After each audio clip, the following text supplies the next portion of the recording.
누가복음 11장 5절에서 13절.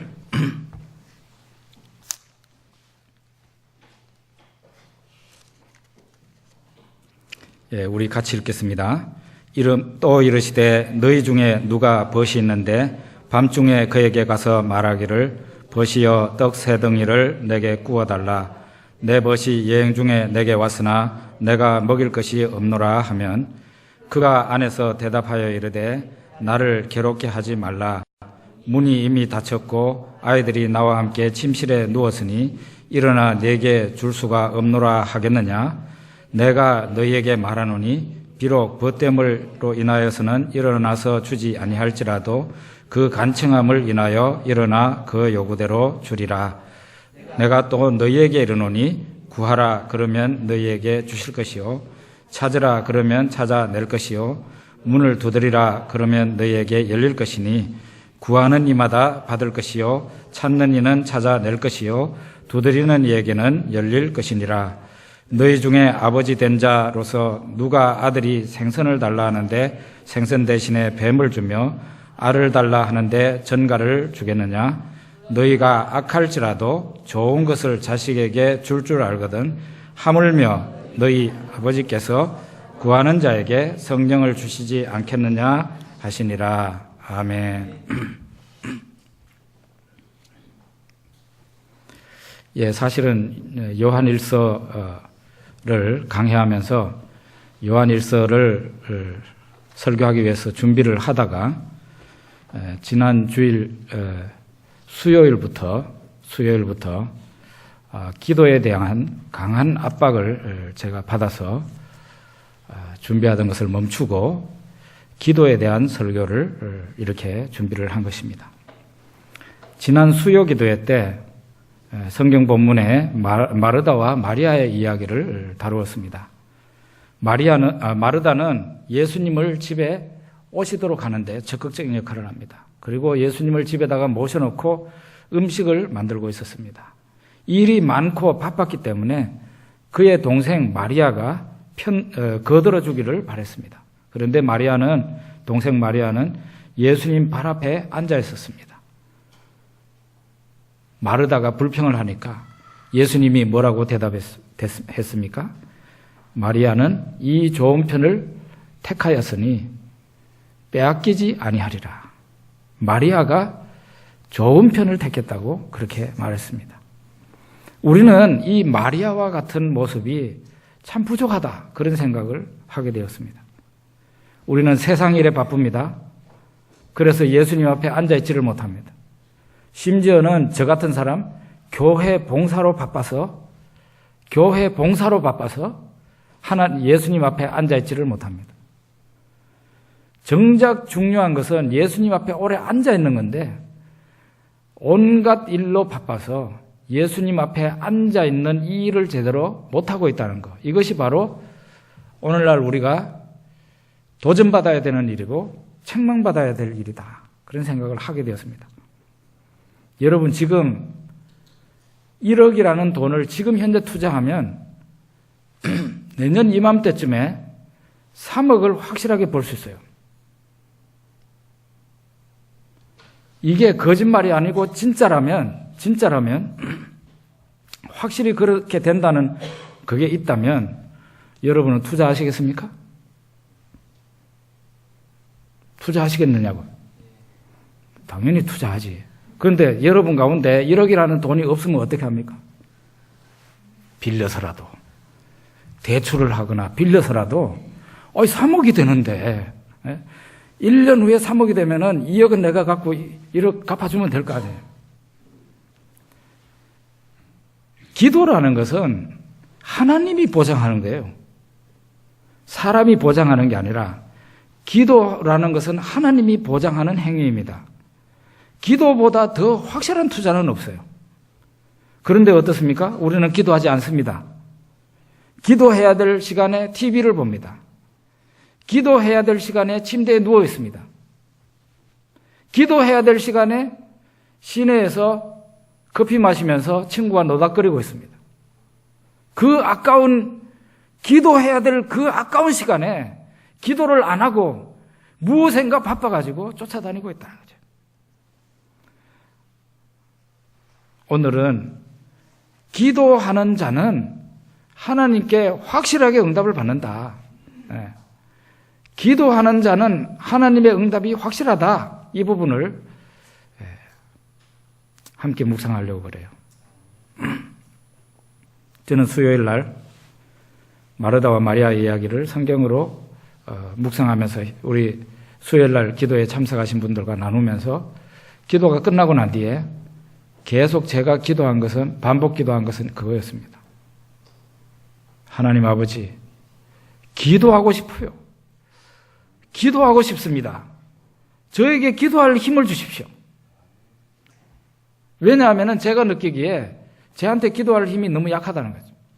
저는 뭐 조금만 신경 쓰이는 부분이 있으면 기도하다가도 벌떡 일어나고, 전화가 오면 벌떡 일어나고, 기도하다가 무슨 잡생각이 오면 또 일어나고, 기도하다가 기도가 안 되면 또 일어나고, 이렇게 엉덩이가 가벼워서야 어떻게 기도하겠나. 그래서 하나님 앞에 기도한 것이, 하나님 아버지, 나는 기도하고 싶습니다. 나에게 기도할 능력을 주십시오. 그것을 계속 기도하다가 일어났고요. 지금 현재 누군가 저에게 목사님 소망 딱 한 가지만 말하라면 뭘 말하겠습니까? 저는 기도할 힘을 하나님께서 주시면 좋겠습니다 하는 그것이 제 지금 현재 유일한 소망이라고 볼 수 있어요. 오늘 이 본문에 예수님의 비유입니다. 이 비유가 두 가지 이야기인데요. 첫째로는 밤중에 친구가 찾아와가지고 옆집에 있는 친구에게 가가지고 빵을 좀 빌려달라 하는 빌려달라 하는 그 이야기, 그 비유가 하나 있고, 또 하나는 기도하는 자에게 만약에 자식이 아버지에게 생선을 달라고 하는데 뱀을 주고 전갈을 주는 그런 아버지가 어디 있겠냐 하는 그런 이야기. 이 두 개가 다 조합된 그런 이야기라고 할 수 있습니다. 우리가 먼저 첫 부분의 얘기를 한번 해본다면은 누구를 이 이야기에서 누구를 주인공으로 하느냐에 따라서 해석이 전혀 달라집니다. 해석이 달라져요.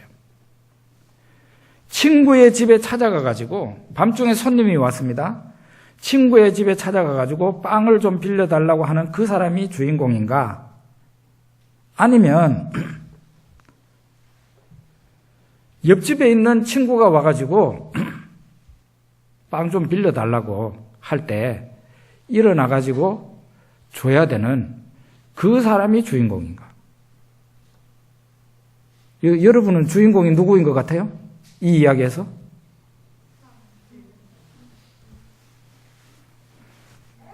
전자입니까? 후자입니까? 네. 전통적인 해석이라는 것은 지금까지 성경 번역이라든가 설교든가 모든 거의 대부분의 기독교인 목회자, 신학자들이 본 전통적인 해석은 먼저 얘기한 그 사람이 주인공입니다.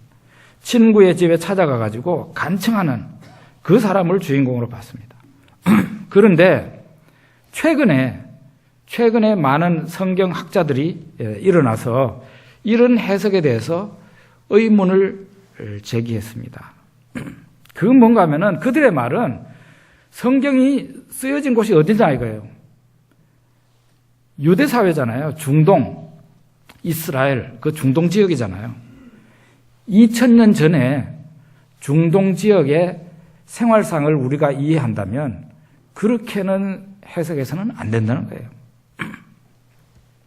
그 중동 지역의 사람들을, 그 사람들의 문화와 그 사람들의 생활, 그 사람들의 관습, 그것을 알고 성경을 들여다봐야지 서양 사람들 식으로 성경을 보면 되겠냐 이 말이에요.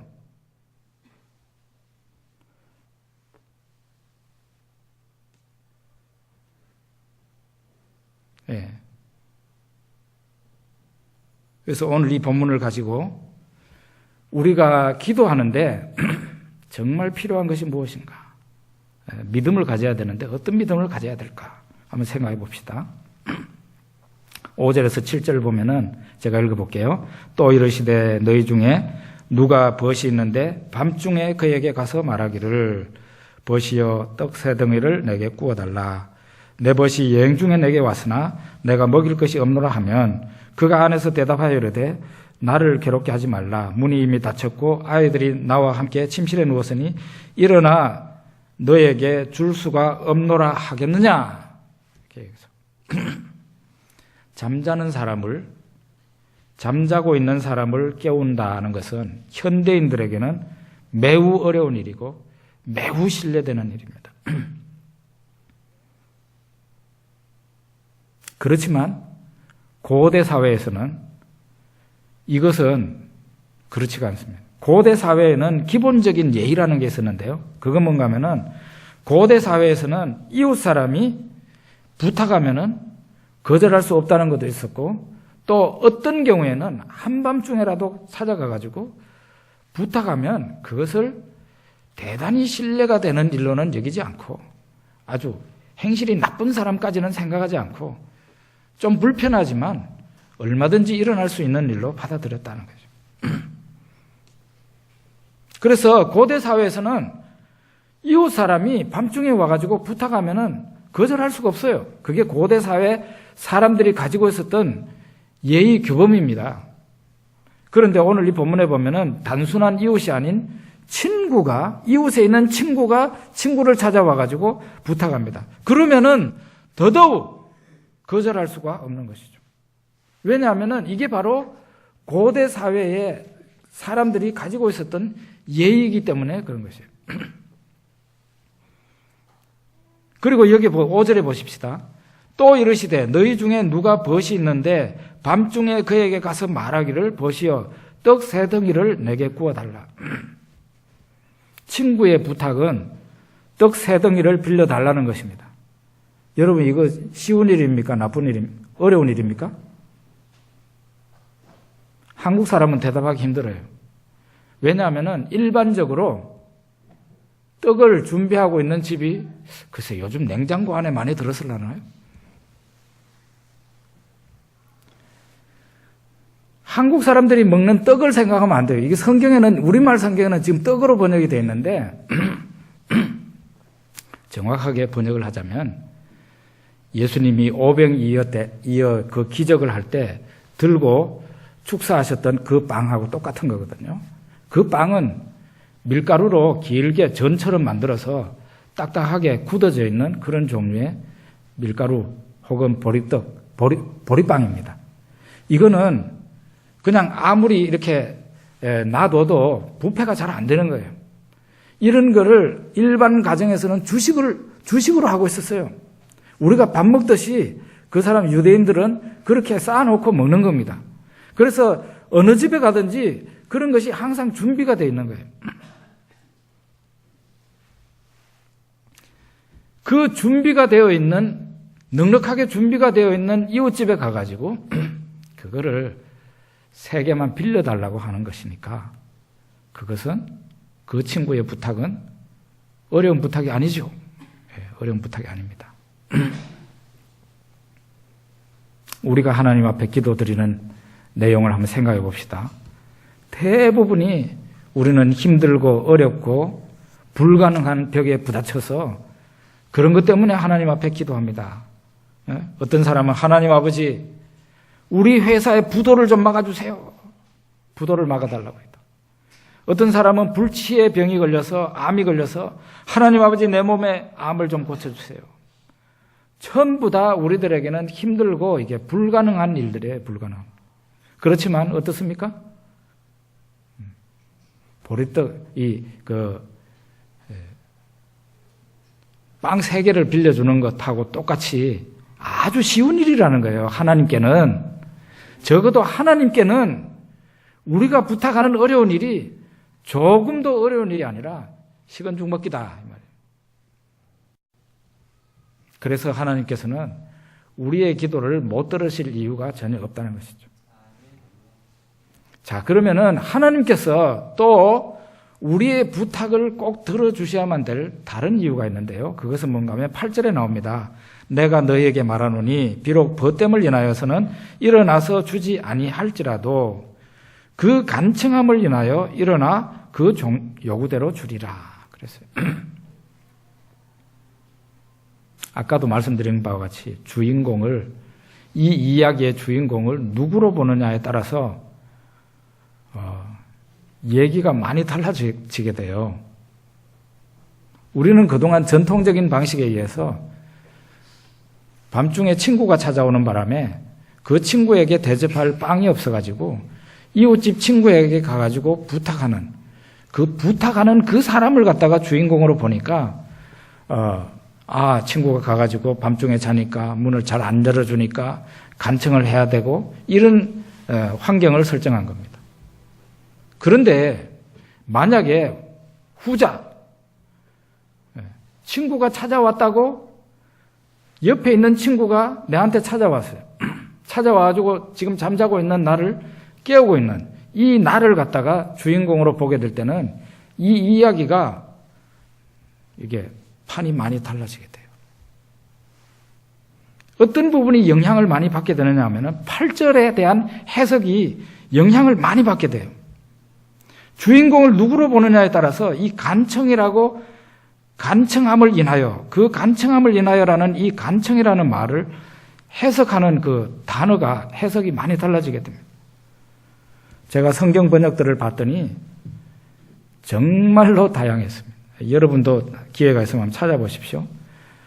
절박함이라고 번역해 놓은 데도 있고, 두꺼운 얼굴이라고 번역이 된 데도 있고, 끈덕진 요구라고 번역이 된 것도 있고, 대담함, 고집스러움, 뭐 이런 것들로 다 번역이 됐어요.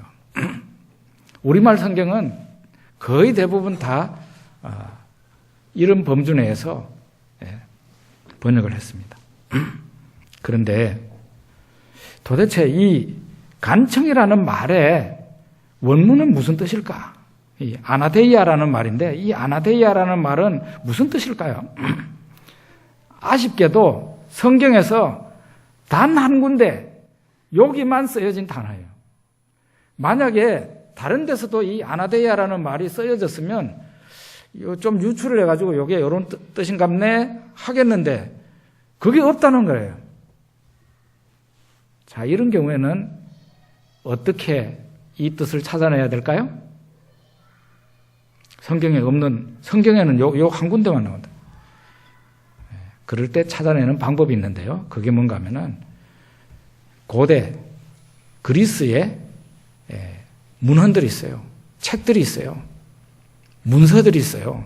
그 문서들에서 이 아나데이아를 어떻게 썼는지 봅니다. 그 다음에 성경이 나중에 구약 성경이 헬라어로 번역이 됐는데 그게 바로 70인경입니다. 헬라어 성경 70인경 구약 성경을 히브리어를 헬라어로 번역을 했는데 그 70인경 속에서 이 아나데이아라는 말을 어떻게 번역했는가? 그 다음에는 그 예전에 유대인 랍비들이 이 아나데이아라는 말을 어떻게 썼는가?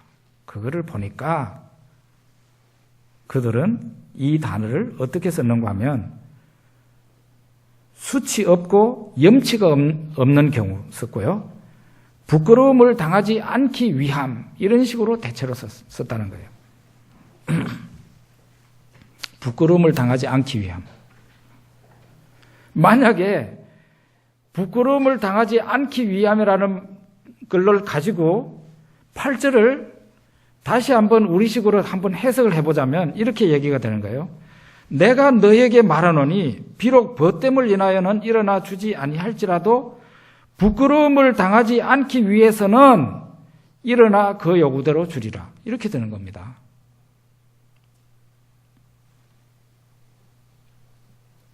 설교가 오늘 설교 좀 어렵습니까?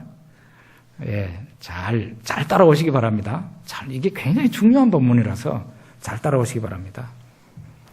그러니까 이 이야기의 배경은 고대 중동 유대인 사회예요. 그때에는 마을 공동체 윤리의식이라는 게 있었어요. 어느 집에 손님이 옵니다.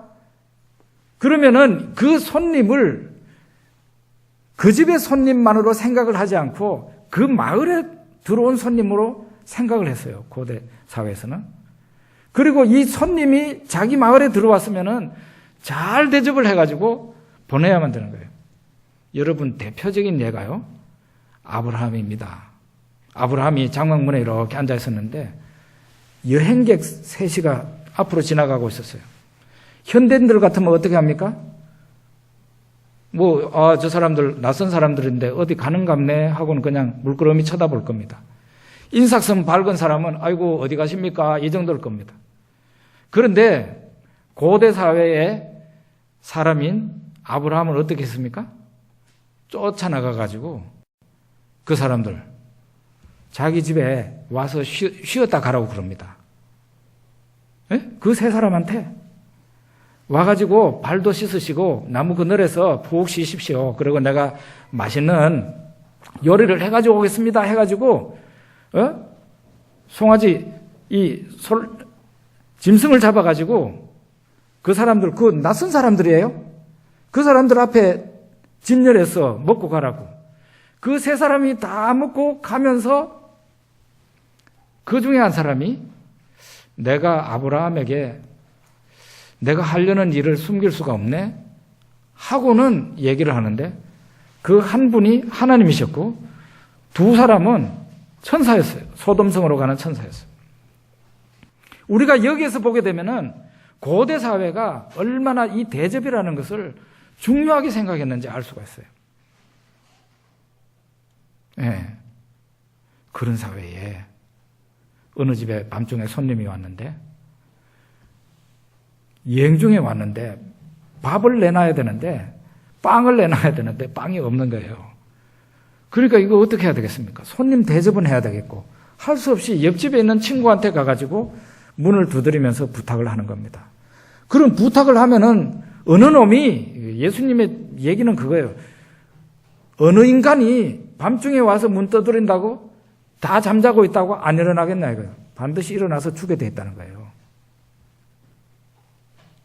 그런데 여기 보면은 비록 벗됨을 인하여 친구됨을 인하여는 일어나 주지 아니할지라도 이렇게 되는 겁니다.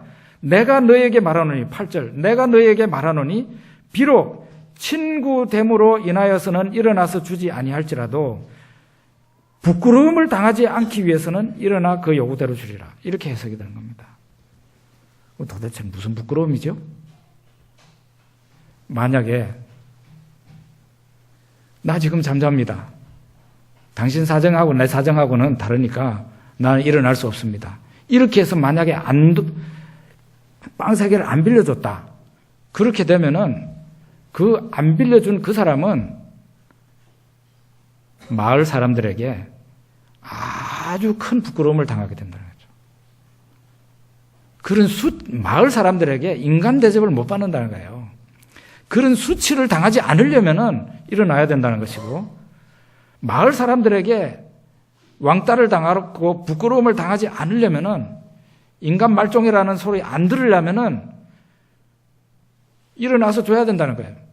비록 친구가 부탁할 때 못 일어난다 할지라도 부끄러움을 당하지 않기 위해서는 일어나야 된다는 거예요. 이해가 되시죠? 이해되십니까? 네. 옛날이나 지금이나 사람들이 가장 두려워하는 것은 사람들의 평판입니다. 평판. 그 사람 참 나쁜 사람이네. 그 사람 이 손님 대접을 안 해가지고 이 동네의 명예를 추락시켜서 이런 종류의 말을 가장 부끄러워하고 그런 일을 당하지 않기 위해서 노력하는 거예요. 그런 부끄러움을 당하지 않기 위해서 밤중에라도 일어나가지고 이웃사람 친구의 청을 들어주어야 한다는 것입니다. 예수님이 왜 이런 얘기를 했을까요? 하나님에게도 명예와 영광, 하나님의 이름이 아주 중요하다는 겁니다. 하나님께서도 위신이 있으시고 체면이 있으시다는 거죠. 하나님이 제일 싫어하시는 게 뭡니까? 참 정말 하나님 너무하시네. 이런 말을 하나님이 제일 싫어하시는 거죠. 아니 내가 그렇게 기도하는데 안 들어주셔? 이런 말을 하나님이 제일 싫어하시고 하나님 자존심이 상하는 일이라는 거예요. 하나님께서도 체면이 있고 하나님께서도 이름이 있는데 하나님 너무 고마워요. 과연 하나님이시죠? 이렇게 나와야 되는데 어떤 사람이 하나님께 기도를 했는데 말하자면은 안 들어줬다. 그래가지고 그 사람이 하나님 정말 이럴 수 있어요? 부모 자식 간에 이럴 수 있어요? 이런 말을 하면은 하나님이 가장 체면이 손상되고 하나님이 가장 기분이 나쁜 일이고 그러기 때문에 하나님은 이런 일이 발생하지 않도록 한다는 거예요. 하나님 명예가 깎이는 것을 하나님 용납하지 않는다는 겁니다. 그래서 기도하는 자에게는 반드시 주신다는 거예요. 기도해봐야 아무 소용없네. 이런 말을 하나님은 가장 싫어하신다는 거죠. 고대 사람들이 사람들의 평판을 두려워한 것처럼 우리 하나님께서도 기도하는 자가 하나님 앞에 왔을 때 응답받고 과연 하나님이십니다. 정말 하나님이시니까 이런 일이 일어났지. 이런 얘기를 듣기를 좋아하시지. 내가 아무리 기도해 봤던데 해도 안 되던데? 이런 말 듣는 것을 하나님이 제일 싫어하신다는 거죠. 그러므로 기도하는 자는 하나님께서 하나님의 체면을 위해서라도 하나님의 명예를 위해서라도 하나님이 반드시 들으신다는 거예요.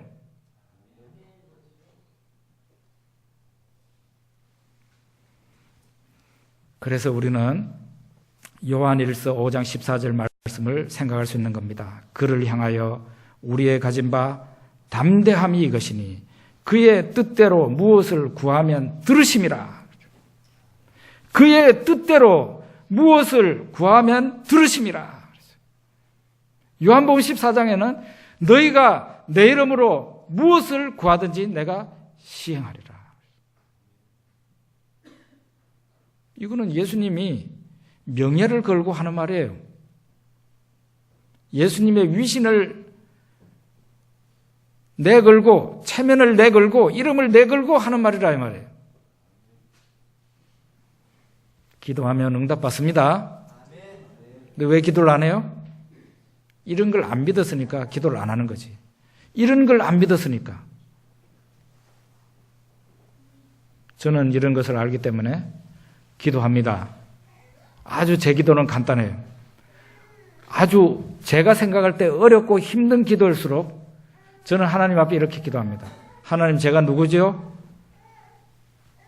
그러면 하나님께로부터 응답이 오죠. 너는 내 아들이지.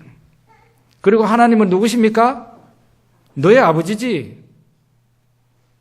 그러면 됐네요. 그러면 됐습니다. 제 이 부탁 들어주십시오.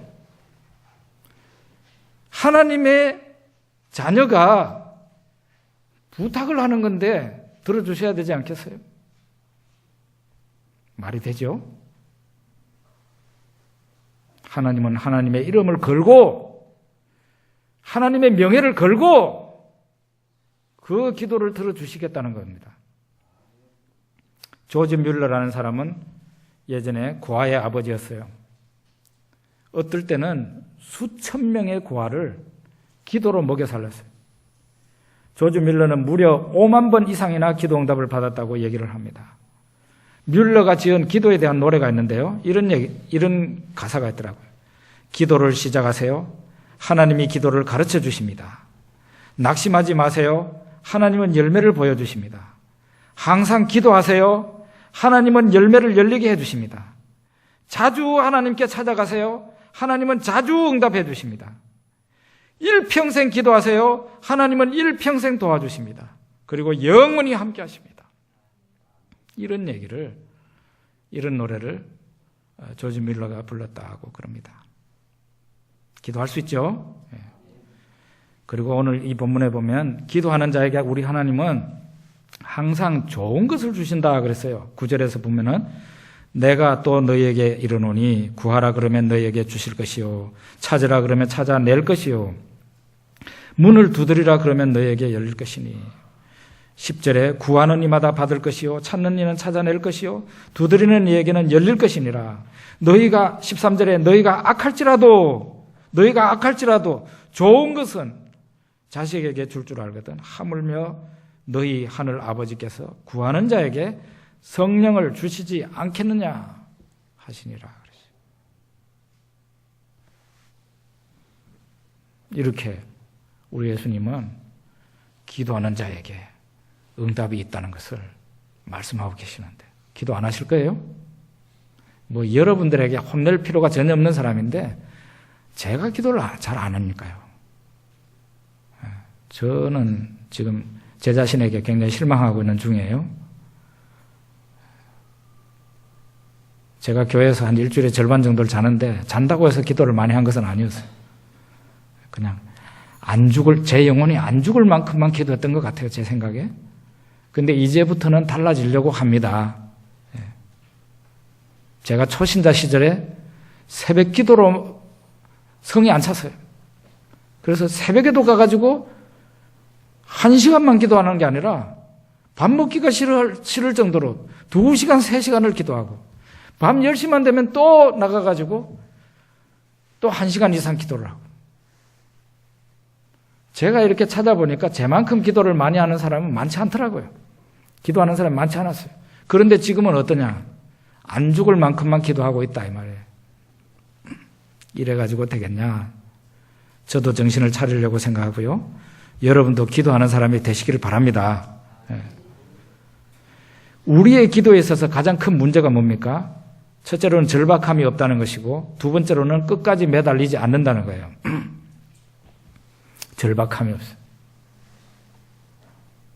여러분 자신을 위해서 누구가 가장 기도를 많이 해주실까요? 성령님? 아주 가장 성정적인 대답을 하셨는데 저는 사람을 묻고 있는 건데 부모님요? 그럴지도 모르죠. 그런데 저는 생각이 좀 달랐어요. 저희 집에서 제일 먼저 예수 믿은 사람이 저입니다. 제가 이렇게 보니까 눈 닦고 봐도 저보다 믿음이 더 좋은 사람은 우리 집에 없더라고. 다 기도가 짧아. 그러니 그것도 내가 오랫동안 교회 다닌 사람도 아니고 예전에 얘기해요. 둘러보니까 나를 위해서 기도할 사람이 부모 형제가 아니면 아무도 없어요. 그런데 부모 형제가 기도할 수 있는 사람들이냐? 제가 볼 때는 그 당시에는 아니었다 이 말이에요. 다 초신자는. 그냥 밥 먹을 때만 기도하는 것 같아요. 제가 보니까. 제가 이래가지고 이거 큰일 났다. 나를 위해서 기도할 사람이 이렇게 없어가지고 어떻게 하나. 그래서 내가 나를 위해서 기도하지 않으면 나를 위해서 기도할 사람이 없다는 생각을 하게 됐어요.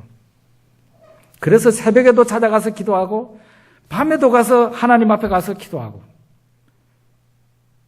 그래서 상당히 오랜 기간 저는 제 기도의 절반 이상이 저를 위한 기도였어요. 저를 위한 기도가 절반 이상을 차지해요.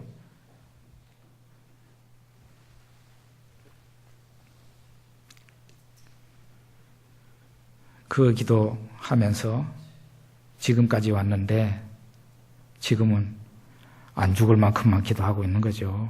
이래가지고 목사 이전에 성도로서 이거 제대로 되겠는가? 지금 기도해야 될 제목이 산적해 있는데 나 자신을 내 몸에 있는 병을 위해서라도 기도해야 되고 내가 사역해야 될 이 중국의 사역과 이 포항 성안교를 위해서라도 기도해야 되고 지금 성도 가운데 믿음이 왔다 갔다 하는 사람들 그 사람들을 하나님 앞에 호명해가면서 기도해야 될 사람이 난데 내 가족들, 내 아내와 내 딸을 위해서 기도해야 되고 이거는 기도해야 될 제목이 한두 가지가 아닌데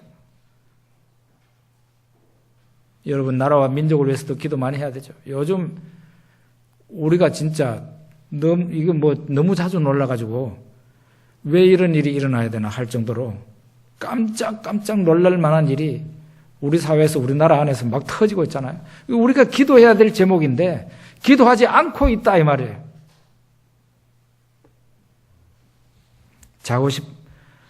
자고 싶은 잠 다 자고 언제 기도합니까? 놀고 싶은 거 다 놀고 언제 기도해요? TV 프로 다 보고 언제 기도해요? 나는 어려움에 처했다. 나는 하나님의 도움이 필요하다. 이런 사람들은 당장 지금부터 하나님의 옷자락을 붙잡고 늘어져야 돼요. 하나님이 기도 응답을 안 하시면 그 옷자락을 잡은 채로 죽어야 돼. 그런 정신으로 기도하면 하나님이 반드시 응답하십니다. 하나님이 제 경험에 의하면 이제 살살해라 살살 내가 응답해 줄 테니까 이 정도까지 나오십니다. 그리고 어려움에 처한 사람은 눈물을 많이 흘려야 됩니다. 그냥 아무 평안한 사람들 그냥 교회 다니고 그거 보면 안 돼요. 어려움에 처한 사람은 눈물을 많이 흘려야 돼요. 회개할 것도 있을 테니까 눈물 흘려야 되고 하나님 앞에 막 통사정을 하기 위해서 어떤 눈물도 짜내야 돼요. 저는 제가 하나님 앞에 눈물 흘리기 위해서 막 일부러 눈물을 짜낸 것도 상당히 많이 있었어요. 그리고 내가 나 자신을 고통스럽게 하면 하나님이 불쌍하게 보실 거다 해가지고 제가 정말 밥 먹고 싶은데 금식한 경우도 참 많이 있었어요. 철야기도도 하고 하여간 하나님 앞에 살기 위해서 간절히 기도해야 됩니다. 그러면 하나님은 하나님의 위신을 생각해서라도 하나님의 그 명예와 이름을 생각해서라도 우리들에게 기도 응답을 주신다는 거예요. 이게 바로 오늘 이 본문에서 우리들에게 가르쳐 주는 겁니다. 여러분과 저는 기도해야 됩니다. 그래서 먼저 처음 기도가 뭐야 되겠어요? 하나님 아버지, 나 기도하고 싶습니다. 나 기도해야 됩니다. 기도할 능력을 주십시오. 그거부터 하나님 앞에 외쳐야 되겠어요. 우리가 하나님 앞에 기도하면 우리의 산적한 문제, 불가능한 문제도 하나님 앞에 응답받을 수 있습니다. 기도하겠습니다. 하나님 아버지